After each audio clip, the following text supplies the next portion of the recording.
Nous voici donc maintenant arrivés au moment de faire la synthèse sur le taux de variation instantané. Donc on a découvert d'une part à travers l'exercice du plongeur en essayant d'étudier la distance parcourue en fonction du temps, et donc plus particulièrement la vitesse de chute à un moment bien précis.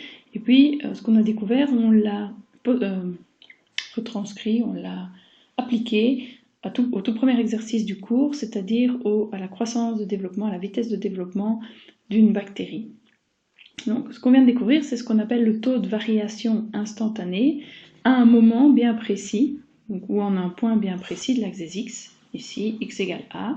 On le note à la différence du taux de variation moyen avec un intervalle en indice. Ici, on notera le TVI avec l'indice, la valeur sur l'axe des x pour laquelle on cherche le taux de variation instantané. Eh bien, ce taux de variation instantané va correspondre à ce qu'on va appeler dorénavant un nombre dérivé. C'est vraiment le mot-clé pour ce chapitre-ci, un nombre dérivé de la fonction au point A, donc à une valeur choisie sur l'axe des x. Ce nombre dérivé va être noté de la manière suivante, f' de A, le prime veut dire dérivé, au point A, donc au point A choisi sur l'axe des x.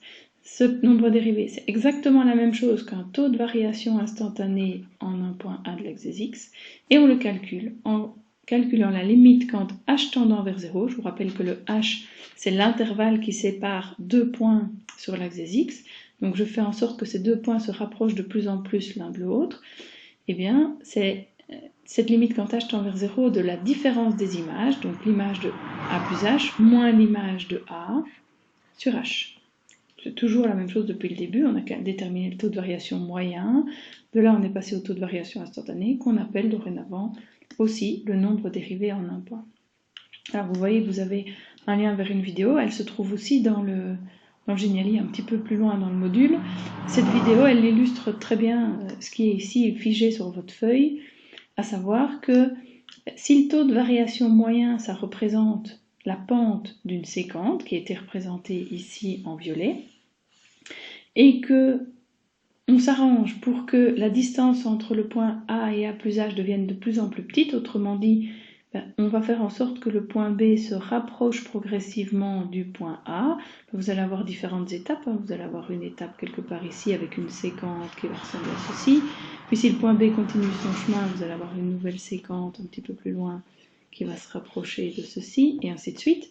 Tout ça pour dire que ces séquentes, au fur et à mesure que le point B va se rapprocher du point A, eh bien la séquente va, elle, se rapprocher de la tangente.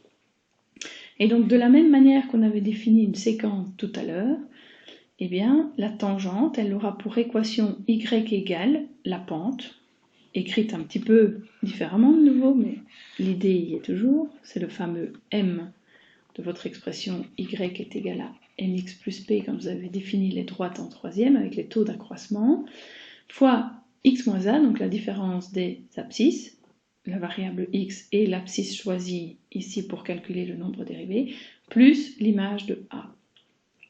Sous sa forme simplifiée, ce m, dorénavant, on peut l'appeler f' de a, comme on l'a défini juste en haut de la page, donc f' de a fois la différence des abscisses plus l'image de a. Ça, c'est l'équation de notre tangente. Donc, comment comparer les deux finalement, ou que retenir de tout ce qu'on a dit jusqu'à présent? Eh bien, on a observé deux grandes notions, le taux de variation moyen et le taux de variation instantané. Alors c'est vrai qu'on dit TMV, mais on dit aussi TVM, ça ne change pas grand-chose. Donc, algébriquement, à quoi ça correspond? Le taux de variation moyen, c'est vraiment purement et simplement la différence des ordonnées sur la différence des abscisses, autrement dit, la pente d'une droite classique. Sauf que les deux points, au lieu de les appeler A et B, ici on les a appelés A et A plus H, comme vous pouvez le revoir ici sur le dessin. Et donc la différence des images, c'est f de A plus H moins f de A, soit la différence des abscisses, mais la différence des abscisses, c'est le fameux H qui les sépare. Alors que le taux de variation instantané, c'est quand on s'arrange pour que l'espace entre A et A plus H soit tellement petit qu'au lieu de parler de pente de la séquente pour un taux de variation moyen, on en viendra à parler de pente de la tangente en un point pour le taux de variation instantané. Donc il y a vraiment cette notion de limite qui apparaît en plus, mais sinon au niveau de la définition, c'est quasiment la même chose. En physique, à quoi est-ce que ça correspond? Typiquement, comme on l'a vu dans nos deux exemples, on a pour le taux de variation moyen une vitesse moyenne, alors que pour un taux de variation instantané, on a une vitesse instantanée. Et la notation mathématique, eh bien tout simplement, pour le taux de variation instantané, on décrira à l'avenir ça comme le nombre dérivé qu'on notera f', et on devra à chaque fois préciser le nombre dérivé pour quelle valeur de l'axe des x, donc ici pour une valeur quelconque a, qui se note donc f' de a.